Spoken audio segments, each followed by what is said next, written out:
Kemarin kan Ibu minta kalian untuk membaca tentang pertumbuhan dan perkembangan pada manusia dan hewan. Nah, kalian tahu nggak bagaimana sih proses pertumbuhan dan perkembangan pada manusia itu? Nah, hari ini akan Ibu jelaskan ya.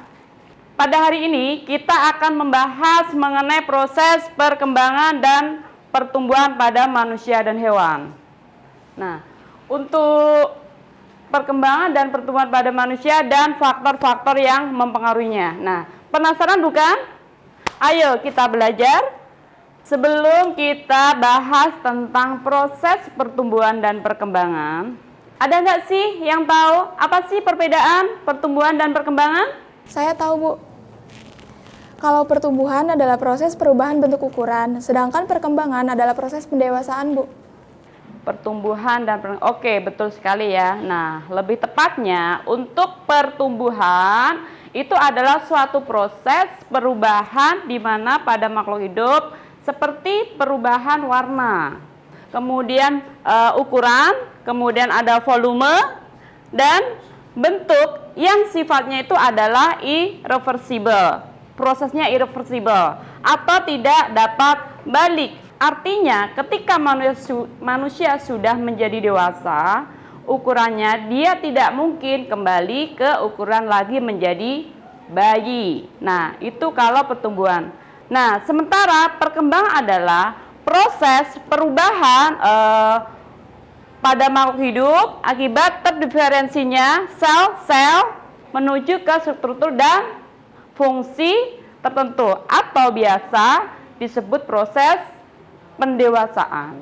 Perkembangan ini sifatnya adalah reversible atau bisa kembali ke keadaan awal.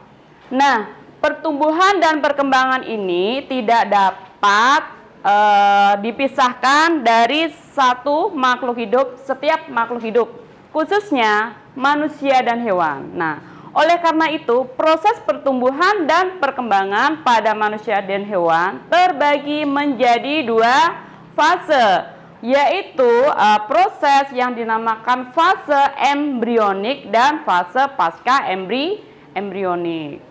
Fase embrionik dimulai setelah terjadinya pembuahan dari sperma dan sel telur. Nah, hasil dari pembuahan ini disebut sebagai zigot. Ini gambar zigot atau peleburan sel telur dan sel sperma. Zigot yang hanya memiliki satu sel, kemudian dia akan melakukan pembelahan atau yang disebut cleavage menjadi banyak sel. Nah, setelah mencapai 32 sel, maka zigot akan berkembang menjadi blastula. Nah, yang memiliki rongga di dalamnya yang disebut sebagai blastoso.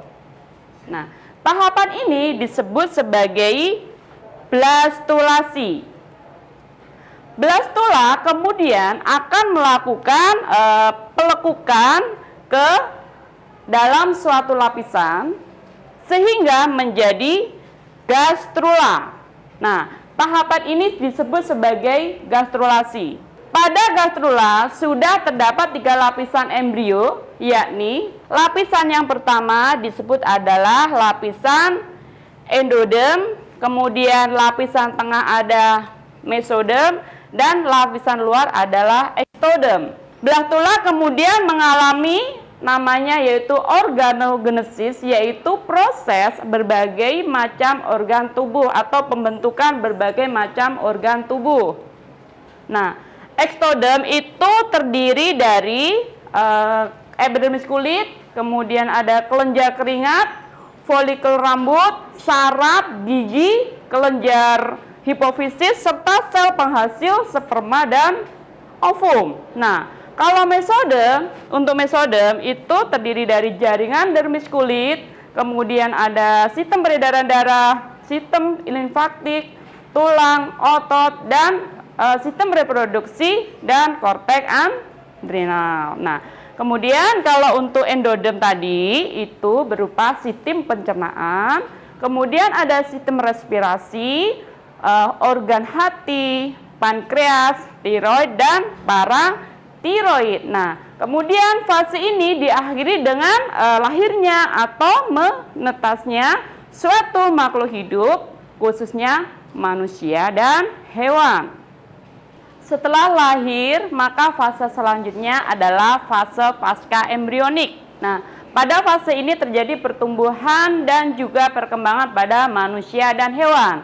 Fase pasca embrionik pada manusia dan hewan umumnya ditandai dengan perubahan fisik dan juga fungsi tubuh.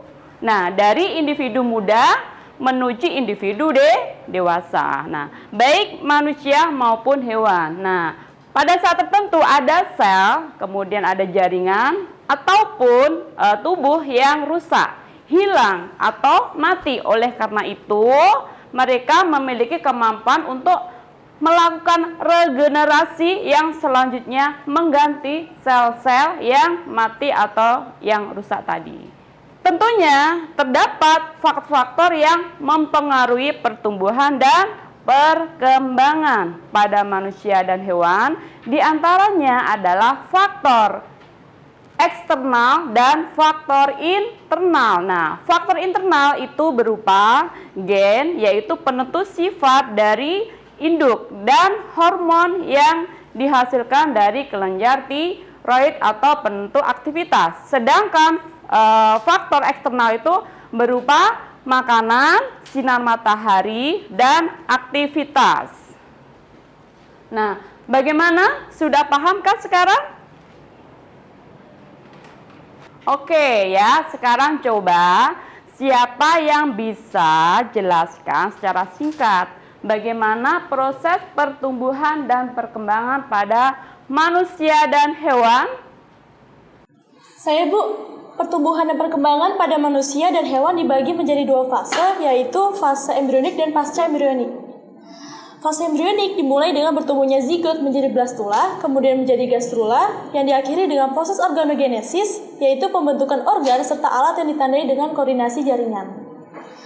Kemudian setelah lahir ke dunia, terjadilah fase pasca embrionik, yaitu fase pertumbuhan dan perkembangan dari individu muda menuju ke individu dewasa. Nah, terdapat beberapa faktor yang mempengaruhi fase tersebut, contohnya seperti makanan yang kita makan dan hormon yang kita produksi di kelenjar tiroid, Bu. Wah, betul sekali ya. Hebat, hebat. Beri tepuk tangan dong pada temennya. Nah, sekian materi hari ini. Terima kasih anak-anak semua. Sampai jumpa.